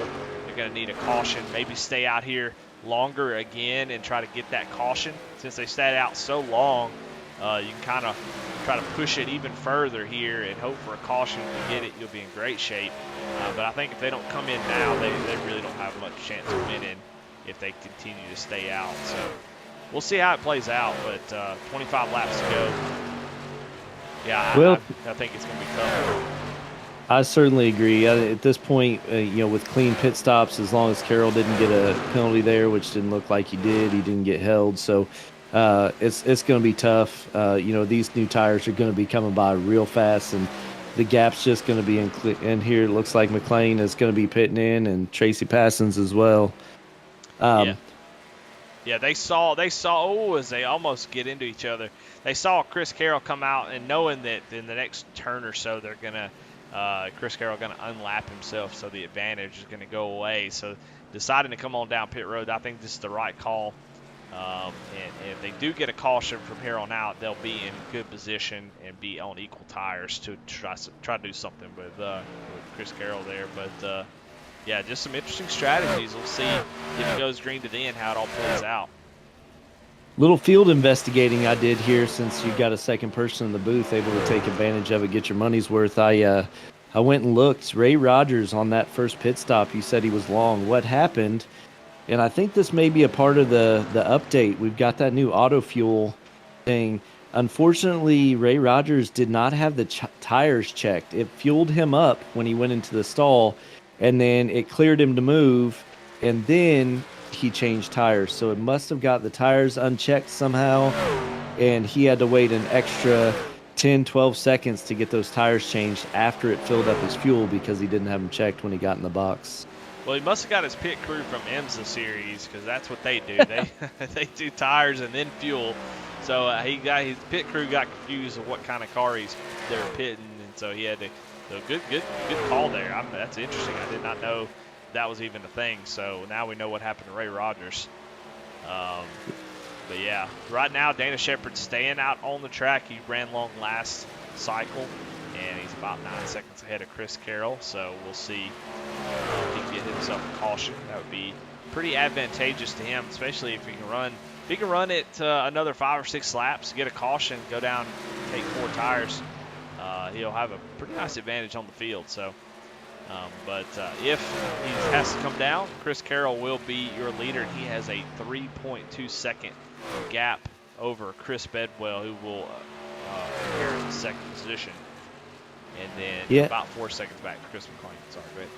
Dana Shepard on that last pit cycle, I'm not sure what happened pulling into pit road. It looked like about the time he got to his box, it seemed like he had some trouble and spun on pit road, had to spin it back around. So he was trying to run long, trying to get that bonus point for leading a lap. And then now I think he's just in, hope and prayer mode because he lost a good, I think, 8 or 9 seconds on pit road under green flag conditions because he spun it out on the pit stop. Well, he's doing good then because he is in the lead, and so he spun it out and able to maintain the lead here on this long, staying out on the tire. So not a bad little gig there. If he can get a caution, like I said, maybe turn it around for him. Yeah, it's starting to. Yeah, even if he gets a caution, he's probably going to come back out in 16th or so because I don't think anybody that's pitted has tires left, so nobody else is coming back in. Should be pretty much it, I think, on tires. When he'll have to go in obviously to take that fuel in the last set. So, he's still going to be at the back of the lead lap even if this caution comes out now. But I think that's what he's hoping for because he knows otherwise he's going a lap down. Dana slow off turn number 4, so he does give up the lead, going to come down pit road and make his final stop, but that gives the lead back to Chris Carroll, who now the lead down to just 2 seconds. So Chris Bedwell really making up some time. I've seen this before. I think that is that's a guy throwing out a lure out the back of his truck saying, come on, you got it, come get it, and make him push as hard as humanly possible. And as soon as he gets within 5/10, you step on the gas, and that tire advantage sort of pulls him away. We'll see what Bedwell can do. Bedwell's smart too, so we'll see if that plays out. But Chris Carroll looking like he is in a great position to take this win, assuming there's not going to be a call. Yeah, and Chris McLean is we've got, I think we're probably, most of the viewers pretty used to this. We got 3 Chris's running up front. It's kind of how this league tends to go. We had a Garrett Kinder throw a wrench in that whole scenario, and congratulations on his championship last year. He's the defending champ, so it's the Kinder and Chris's show. It looks like right now so far this season. We're going to see how it turns out. Well, going back to check this battle from 4th back on to 7th is Josh Lokovitz, Aaron Adcock, Kyle Roberts, and Michael Nash battling it out. As they really got Chris McLean out in front of them, but they were over here battling as trying to fight each other off. Of course, Aaron Adcock with the fresher tires, so he should be able to get around these guys. But you start to see Chris McLean start to sail off into the sunset as Aaron not quite able to slice and dice through these guys. But checking here with Kyle Roberts, he seems to be pretty happy where he's running right now in 6th place. Started in 7th, but yeah, made up a spot. Had a pretty dang good race, I have to admit, for Kyle, who, I mean, he's a hardly slouch at these plate races, and I think this sort of fits his style of racing. And he's having a great run inside the top 10. Might be able to get himself top 5 if he can get in front of Josh Lokovitz, who's also having a really good run. Yeah, haven't had an opportunity to race with Kyle a whole lot yet. Seems like a really solid driver. Just from what I've seen being around him, seems like you've got great wheelmen, and then you got very good calculating drivers. And Kyle seems like he knows where to put his truck, when and when not to put his truck somewhere so far. So it'll be fun to race with him this season. It seems like he's going to be a top contender week in and week out.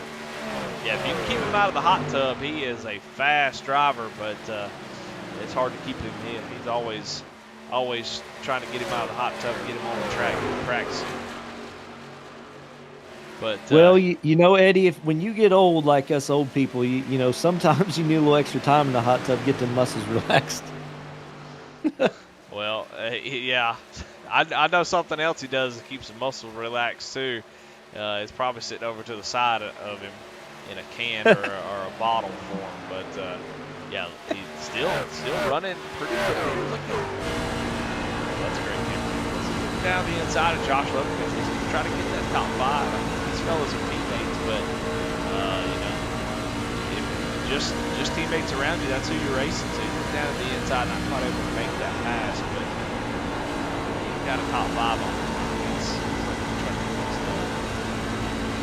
We got another couple movers, some people that are fast out here. A newcomer to our league, Kip Eason. I've run a couple leagues with Kip. He's a consistent driver. He's one of those guys that if you got to bet on somebody to finish outside the top 10, don't ever bet on Kip Easley.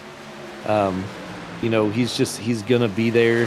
He could be second or third. He could be 8th or 9th, but he's gonna be in the top 10 all the time. Pretty much every series I've ever run in with him is pretty consistently the same way. Run a lot of officials with him too. Before his I rating started passing mine, he is always up towards the front in the official races as well. Yeah, I mean he was definitely moving his way towards the front early on in this race and actually pancaked the wall and gave him some damage. And that I think that put him behind it. It's right as we're talking about him and Tracy Passons get into it. A little bit of contact there between those two drivers as Tracy was trying to kind of block that entry, and they make contact. So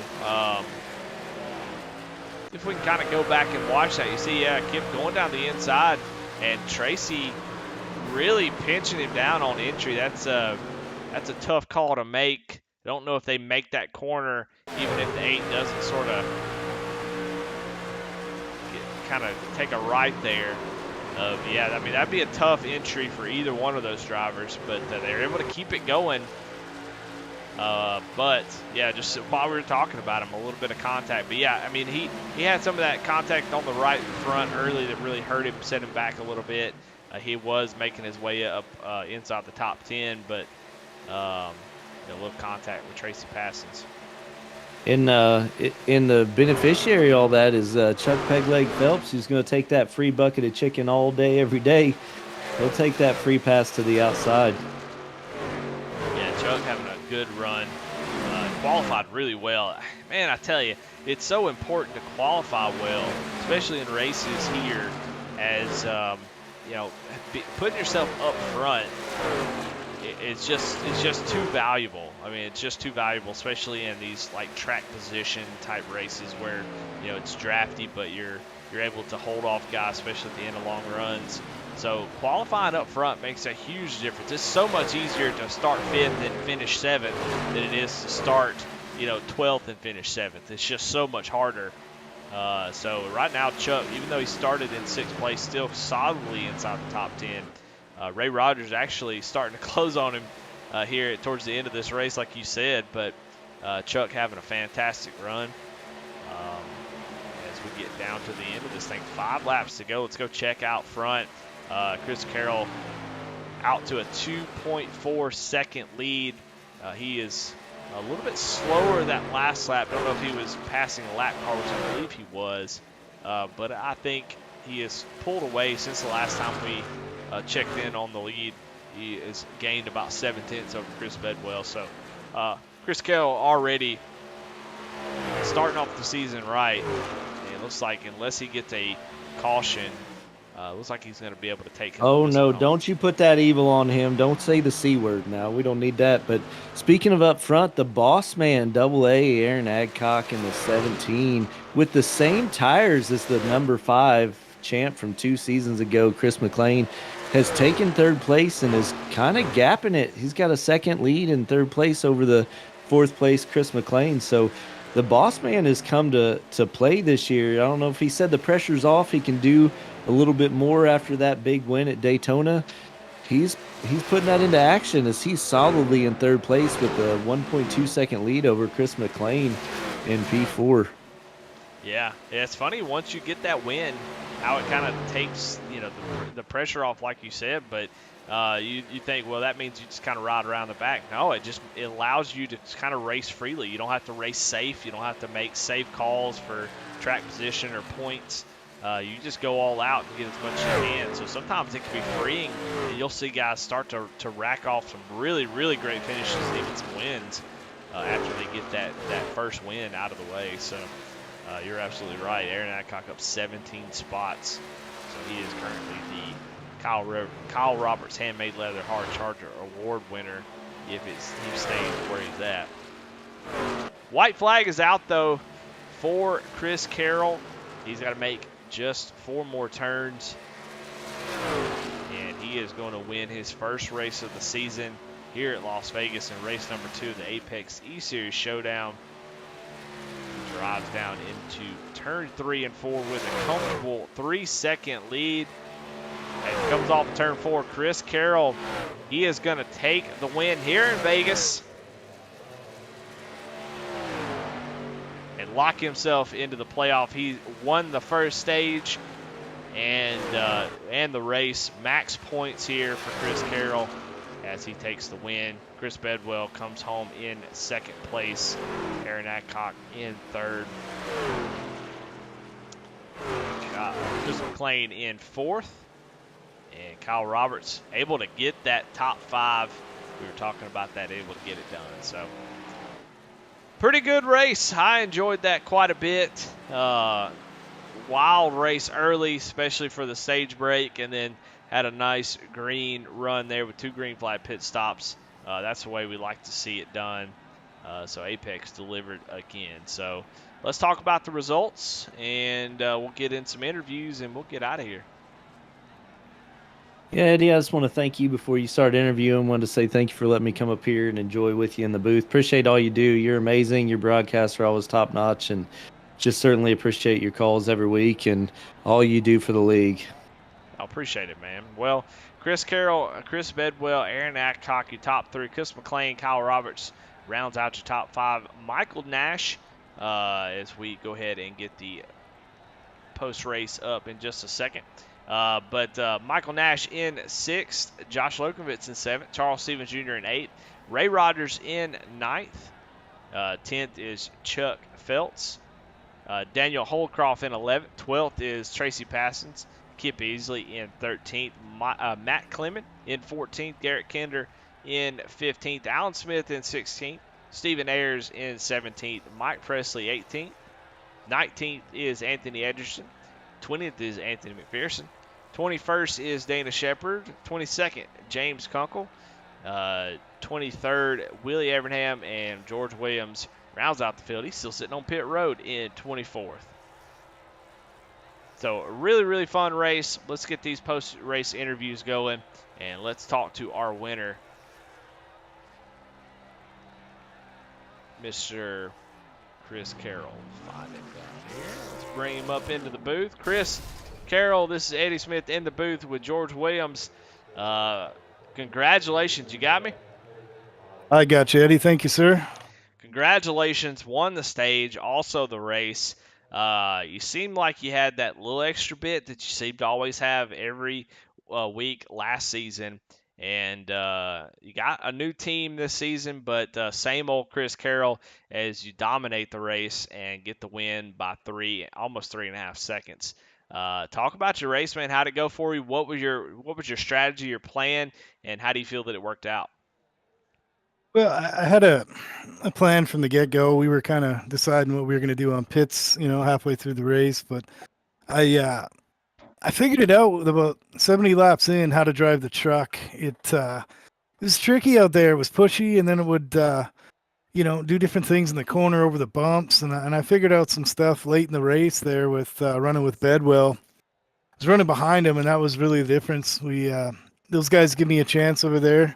Um, Checked out racing, give me a shot to run with them. So I'm trying to pull my weight here early and get the job done for those guys. A really good group of guys. So that's kind of the way it worked out, Eddie. The whole race, I was trying to figure out what the truck wanted, and finally figured it out near the end there.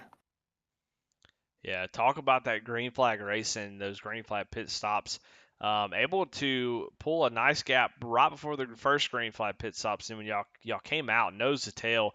Talk about how important it is to get kind of locked together with another driver at a track like this during green flag cycles and make up time as you stay nose to tail. How big a deal is that? And how important is that to get that done, especially with a teammate like Chris? Yeah, Bedwell did an awesome job there. He came out of the pits really hot. And that was really good. I mean, I think that's what kind of managed our gap from the other guys. It was really good to see somebody come out behind me and we could run together and then go racing at the end.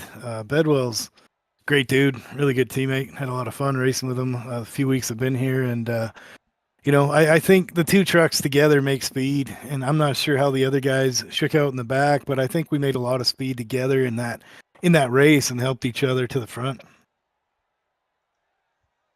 Well, all right. Well, congratulations on your first win, your first race, and your first win of the season, and starting off on the right foot, locking yourself in the playoff.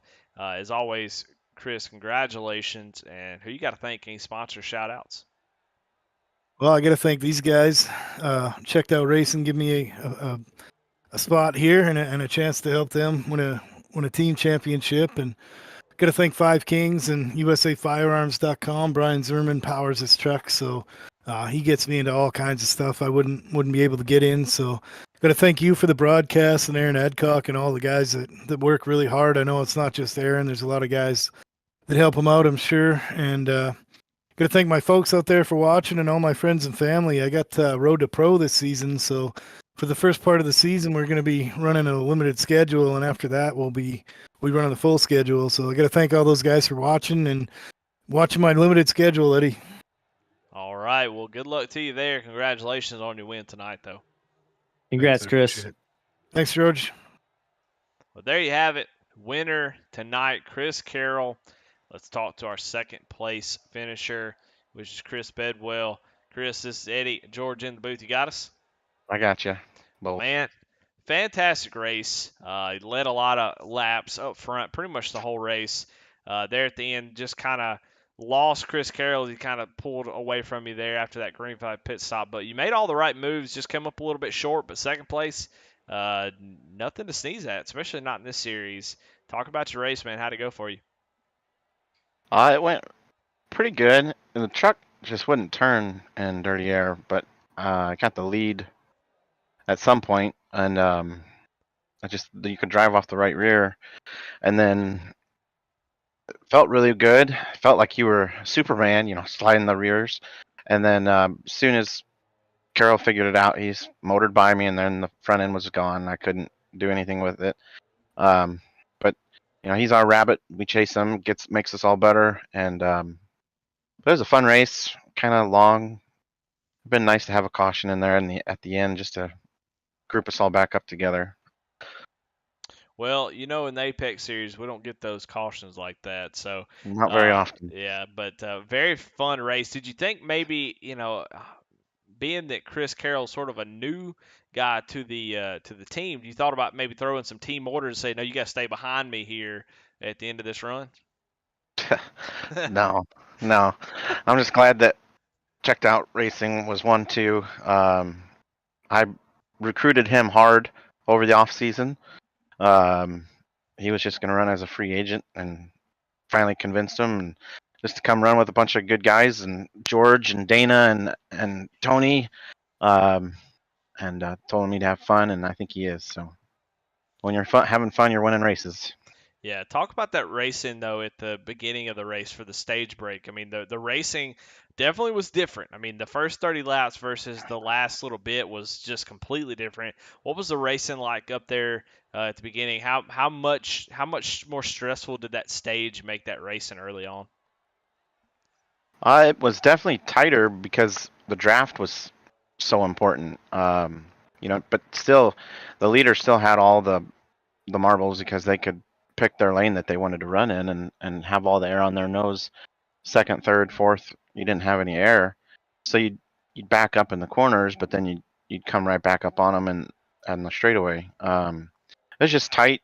Felt like super speedway racing for that first 30 laps. It was fun. Um, you'd kind of play games with the trucks around you. If you could get to their outside, you can pinch them, make them burn up their tires, passing them. And but if you were stuck on the inside, I think you were going to have that happen to you. So Well, able to survive all of that, get to the finish with a second place finish. Great way to start the season so far for you. As always, who you got to thank? Any sponsor shout outs? thank all the guys on the team. Everybody was running really well until some bad luck came up. Dana was running top 5 most of the race. He had a bad pit stop, but the skill is there, the speed is there.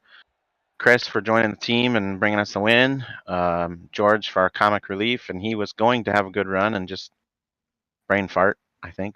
What do you think, George? Yeah, I self-cleared 2 times this race. That first one wasn't on Tracy, it was on me. I don't know if you've watched the replay yet. Not yet. I cleared myself across his nose. Yeah. The only 2 cautions in the race were caused by me tonight, so I apologize to the league for that. Yeah, and then Tony,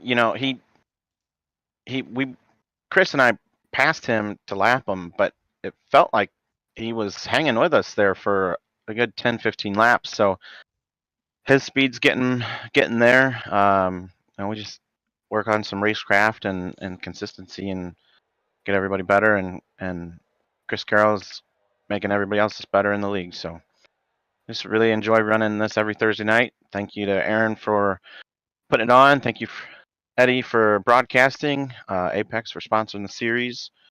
And I'll see y'all next Thursday. All right, there it was. Chris Bedwell, your second place finisher. Let's talk to our third place finisher, Aaron Adcock. Aaron, congratulations. Third place finish, and you're also the Kyle Roberts Handmade Leather Hard Charger Award winner. Congratulations, Aaron. You got us? I got you. I appreciate it, guys.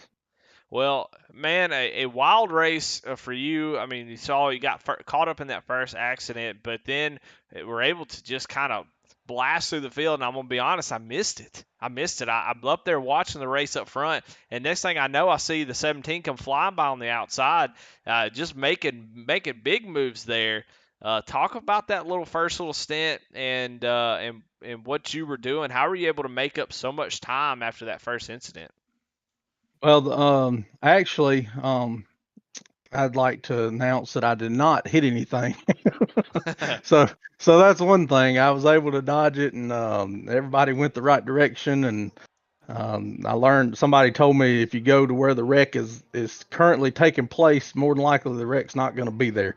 So I took that into consideration and tried it out, and with that and a little bit of that brake pedal, it all worked out. But yeah, I didn't have a really good qualifying effort.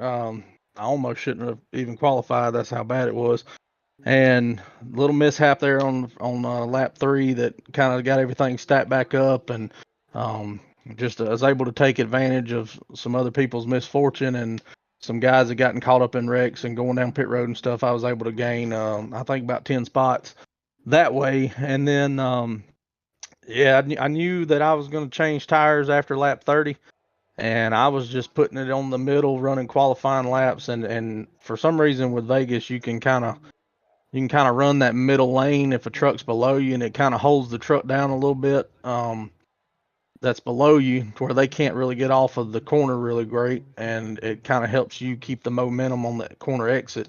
And so I was just passing guys like that, and I like I said, I wasn't really worried about abusing the tires because I knew at lap 30 I was coming to get another set of Goodyears, and I was just gonna let her eat all night. But yeah, just I'm really pleased with my ability to manage the race. I didn't overthink it or anything like that. So yeah, all in all, I'm satisfied with the way the old Apex Sim Racing truck performed tonight. Yeah, I mean Well, a first and third, that's not a bad deal. Sorry, go ahead, George. hey, Aaron, yeah, man, I was gonna ask you about that. You said you didn't overthink it. I'm practicing up here in the booth with Eddie for when you kicked me out of the league for being the only guy that caused cautions tonight. I trying to get prepared, but you had a win last week, and you said you didn't overthink it this week, which I'm guilty of a lot of times with racecraft. I'll try and put together a strategy and think more about that than just hitting my marks. How much did winning last week make you be able to not worry about overthinking it this week? A lot. I definitely like talking to Eddie in the pre-race show earlier tonight. I kind of have an opportunity to gamble a little bit. I didn't really have to worry about what was going to happen. I don't really have to worry about getting in a wreck. I don't have to worry about this, but I want to put together good finishes to have a strong season, just to where, you never know. It might turn into a tie for wins, and I might be on the outside looking in. So the more points I can stack up every race that I'm in, the better I'll feel. And I just kind of come into it with the mindset of, you know what you can do, you know what your truck can do. You can't force it. You can't burn your stuff up. You got to try to find that happy medium, and not overthink pit strategy or anything like that. And I think I overthought it a little bit on that long fuel run after the stage break. I stayed out about 4.5 laps, and I should have let the leaders pit, and I should have come in the next time by, just to where we didn't have a 7 second gap that me and McLean were trying to work with. But yeah, I think I just need to change my name to Chris, and we could have had a 1, 2, 3, 4 finish of Chris's tonight. Yeah, a lot of Chris's in the series. Well, man, a win and a third place, man, that is a fantastic way to start the season. So congratulations as always, man. Who you got to thank? Any sponsor shout outs? I appreciate it. All my family, my wife, my kids, my mom and dad, my grandparents, any of my aunts and uncles that are watching right now, all my teammates at Poman Motorsports and affiliated team at Low Cash Motorsports. I was just kind of glancing at the results here tonight, and I think we took home P3, 4, 5, 6, 7, 8, and 10th. So we filled the top 10 up tonight, between our team and our affiliate teams, and so real proud of all the guys back at the shop after the crazy Daytona week to get the trucks prepped and ready to go, and of course Apex Sim Racing, all our sponsors over here: Chuck Feltz, Kinder Farm and Ranch, um, Kyle Roberts Handmade Leather, Trigger Time Indoor Shooting Range, um, and my truck sponsors tonight was Apex Sim Racing, and my hat sponsor tonight on the webcam, it's American Grit Apparel Company. A buddy of mine that's in Atlanta, Georgia, works at a paper mill. He's got this vision.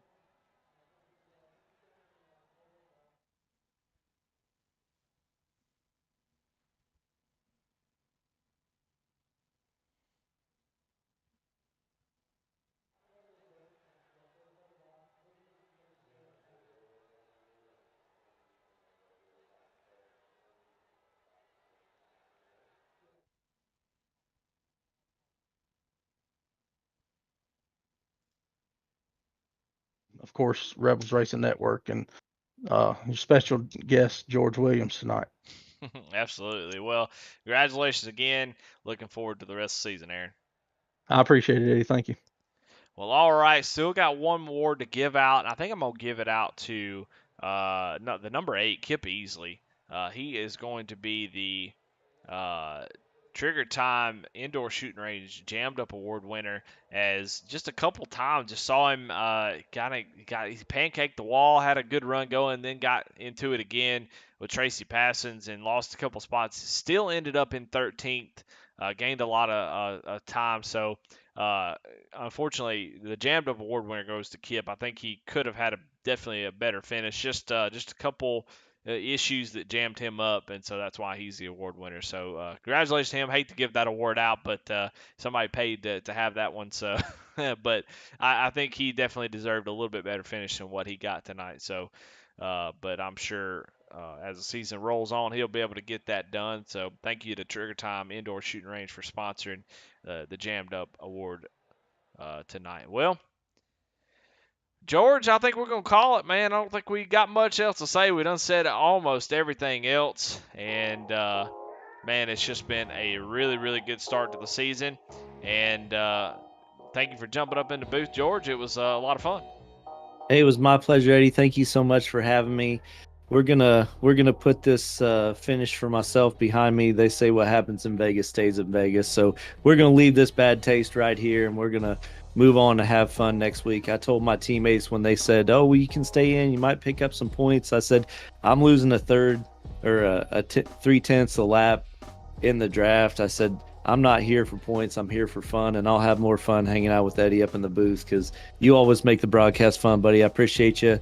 Bless you, and you have a great evening." Well, there you have it. Well, on behalf of Rebel Racing Network, I want to thank everybody for watching. Everybody was in chat cheering on the driver. That means a whole lot. But, man, we will see y'all next week. Y'all have a good night.